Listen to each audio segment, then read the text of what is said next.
Поради многото въпроси и интереса, който има, ще ви покажем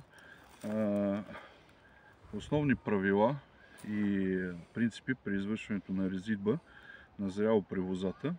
Целта ни не е ние да ви учим как да си режете лозето, а да обърнем внимание на някои особености, както ще засегнем и особеностите, които всеки сорт има, и най-вече и грешки, които често срещаме, които се наблюдават при резидбата на лозови насаждения. В момента сме на лозе с десертен сорт Гарант на формировката стъблен едностранен гюйо. Първото нещо, което трябва да се знае, е, че когато се застане пред една лоза, преди да се започне да се реже, е хубаво да се направи един оглед на лозата, мислено да преценим кое как ще го направи, как ще бъде формирано и преди да се започне при резидбата. Както казваше един мой преподавател, резач трябва да е творец, защото в това насаждение, което виждате, във всяко едно насаждение няма две еднакви лози и трябва да се преценява на място според особеностите на лозето, на лозата, на сорта, как да бъде извършена резидбата. Когато застана пред лозата, първото нещо, което аз винаги правя, е да я огледам отдолу догоре. Много често след филизането, независимо че то се извършва, по-късно се развиват някои спящи пъпки по стъблото, ето както тук се вижда.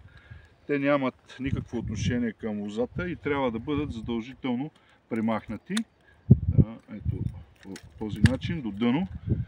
Изключайно някой път, когато имаме проблем с сърмената, може някъде в по-високото, ако случайно се развие пъпка, тя да бъде използвана като звено за подновяване на лозата или за ново рамо, ако ще се прави и така нататък. Първото, което винаги след това нещо се извършва, е премахването на старата плодна пръчка. Ето я, това е тук тя. Гледа се хубаво, преценява се и в дадената ситуация се изрязва, ето чак от тук и се премахва. По този начин сега. Основното на класическия гюйо се състои от една плодна пръчка и един чеп. Последствие има достатъчно, се махне. Последствие тук в нашите условия се преминава изцяло почти на видоизменения гюйо, който при него, поради така най-вече в някои райони неблагоприятни климатични условия, винаги се застраховаме с още един чеп към този един, който има класическата формировка. Защо когато режете не само тази формировка и други, винаги трябва преди всичко да се съблюдава не само настоящата година, като... Чакай да го махнем това нещо тук. Настоящата година, а да се мисли и за следващата година, защото лозето не е за една година и много често стремея си да получим хубав добив тази година, пренебрегваме някои правила, които след това на следващата година ни става доста по-трудно. Тук са се развили доста добре звената. Ето, това е един класически чеп, който виждате тук. Развили се много добре двете му зимни очи. По правило знаете, че нискостоящия летораз се реже на чеп с две очи.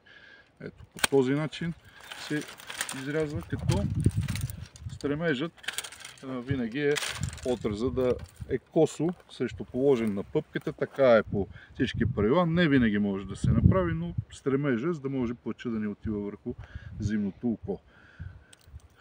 Така, тук това чепче малко по-високо е оставено.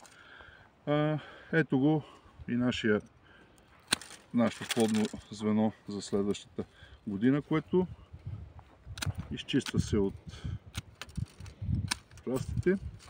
Така, този чеп също така се маха отдолу и ето ги двете видими очи.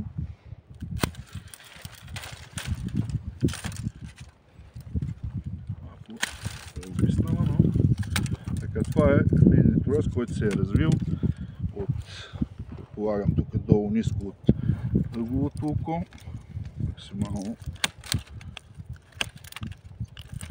трудно тук се готово. И вече в зависимост от сорта се определя и дължината. Обикновено при десертните техния сектор на родовитост е малко по-високо за разлика от винените и някъде се стремим да търсим порядъка на не по-малко от 10, от 12, да дори 14 очи. 2, 4, 6, 8, 10, 12. Ето тук. След което вече тази плодна пръчка се задължително увива по тълта. Сега ние нашия клип нямаме тук в момента това, но утре сме пак тук в насъждението, ще бъде задължително привързана към тълта. На следващата година вече тази плодна пръчка трябва да бъде премахната и по същия начин да се търсят нови плодни звена от другите два чепа. Тази формировка е подходяща за десертните сортове, както казах. При винените сортове, преди по-дългата плодна пръчка, не се препоръчва, тъй като много често се претоварва при тази формировка и като цяло има доста по-добри формировки за винените сортове. Много често, най-често използваните грешки са именно при формирането на тези плодни звена и при оставането на чеп. При възможност може да се остави, ако има още един чеп, но на тази лоза сега не е необходимо това. Това е за тази формировка.